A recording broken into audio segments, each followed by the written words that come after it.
Good morning guys. Kasabong Luzon Business Mindanao, lalo na sa inyong aking mga followers, aking mga viewers, aking subscribers dito sa aking channel YouTube Kaliyaw Kasabong TV sa umaga na ito. Ngayon nandito naman ako sa isa ka parte sa manok ako. Magbigay naman konting tips sa inyo tungkol sa kalaman ko naman dito sa pag-alaga natin ng manok, parang hindi tayo lugi sa ating ginagastos.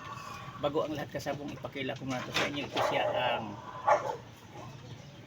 palahi ko ngayon na dumgri.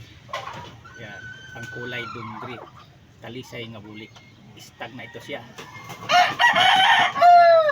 7 months na ito. Yan. Dito sa pag-alaga natin ng manok, para sa iyong mabaguhan pa lang, kasi napagdaanan ko na kasi yun na itinipid ko ang aking alagang manok. Doon ako nalulugi na itinipid ko.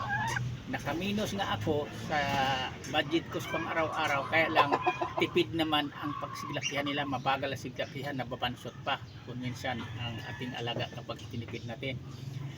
Halimbawa, ang budget natin sa isang araw na maubos na ibigay nating pagkain 4 na kilo. Sa umaga ipalagay na lang natin 2 kilo.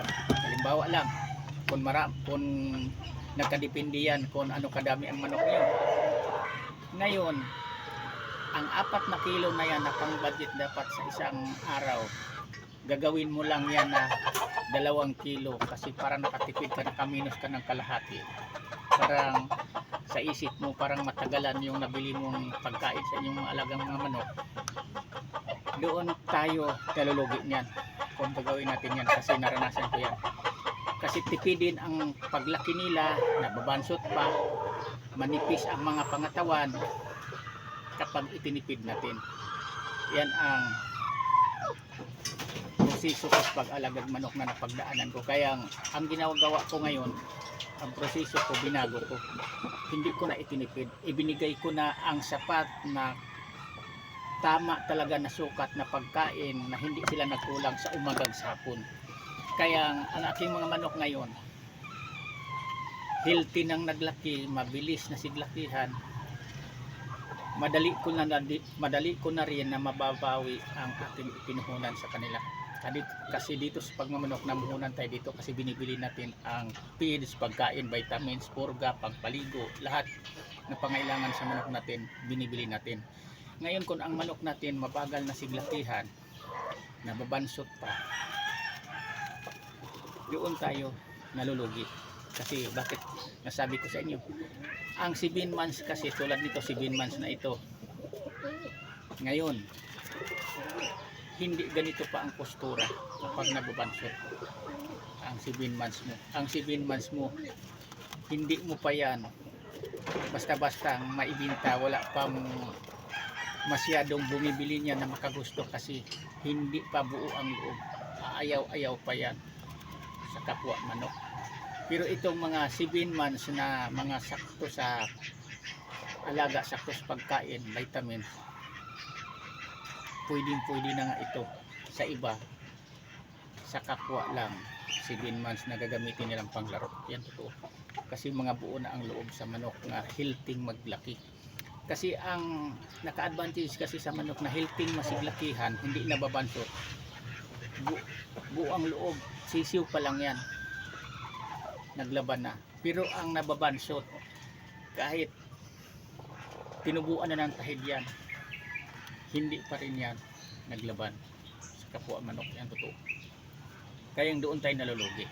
Pero sa mga healthy na siglakihan, halimbawa 4 months pa lang yan, 5 months, pumurma-purma na yan, ang dami nang makagusto kung makakita sa manok mo na ang pag-alaga mo, sakto sa alaga ang manok mo, hindi ka nagkulang. Makita yan sa mga manok mong gialagaan kahit bata pa, 4 months, 5 months, 6 months, makita na ang resulta kung paano gialagaan ang isa ka manok sa magmamanok. Pero kung napabayaan yan ang pag-alaga, makitaan din yan na ito kulang sa alaga, itinipid ito. Mahalata, makikita sa kustura, sa pormahan sa manok. Halimbawa ang manok mo 6 months, ikumpara mo sa nag-alaga na itinipid, magkaiba ang postura, ang forma sa pangatawan sa manok. Yan ang totoo. Kayang mabaguhan pa lang. Kung magmamanok kayo, huwag mai-advise ko sa inyo, huwag muna kayong magpadami kung nagsimula pa lang kayo. Doon muna kayo kung ilan lang ang kaya nyong gastusan na sapat na maibigay nyo ang kumpleto nilang pangailangan na pagkain, vitamins. Kasi ang manok nyo, kung padami kayo tapos hindi pa sapat ang pang budget nyo dahil nagsimula pa kayong nagmamanok, malulugi kayo. Doon kayo tumigil sa pagmamanok, kasi lugi sa pagmamanok. And to, dahil magastos. Sabihin nga ng iba, lugi kapag magpapalahi ng manok dahil magastos. Lugi ka talaga dito kapag hindi ka marunong pumili sa linyada. Dahil marunong kang pumili sa linyada na mahusay, maayos na uri sa pagka-quality, kasi nagkadepende kasi yan sa linyada sa manok. Ang quality natural lang yan, kahit sino marunong pumili quality, marunong tayong tupingin na iya quality, tisoy, gwapo, tisay na babaeng manok. Pero ang performance naman ang binabasihan, kasi ang performance yan ang pinaka-importante sa isa ka manok na mamanukin natin. Alagaan natin ang gusto, gagastusan natin, hindi natin titipirin, tapos hindi naman din maganda ang performance. Kailangan magkasama yan, maayos, mahusay nga linyada, maganda ang performance, tapos husayan din natin ang ating pag-alaga, tapos huwag din natin tipirin. Huwag tayong manghinayang na gumastos basta maayos nga linyada.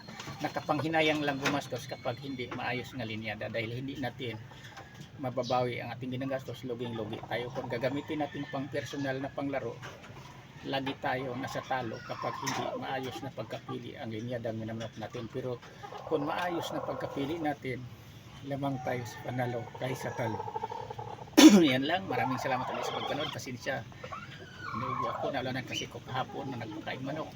Bukas uli, ibang topic ipapaliwanag ko sa inyo. At saka maraming salamat sa inyo na sa aking nagsubaybay sa aking mga kaalaman na ginawa at content video dito sa aking channel na i-upload YouTube Kalihap Kasabot TV. Bukas uli, ibang topic paliwanag ko sa inyo.